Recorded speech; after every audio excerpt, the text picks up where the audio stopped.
Hi, it's Heather from the Ruka and Guzmo Travel Guide. Today is Christmas Eve Eve. It's the 23rd of December 2010 and it's really cold. It's about -20 degrees tonight in Ruka.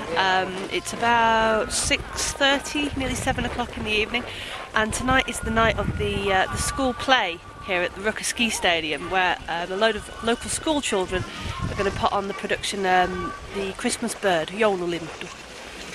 So we're going to go off and have a watch in the really cold.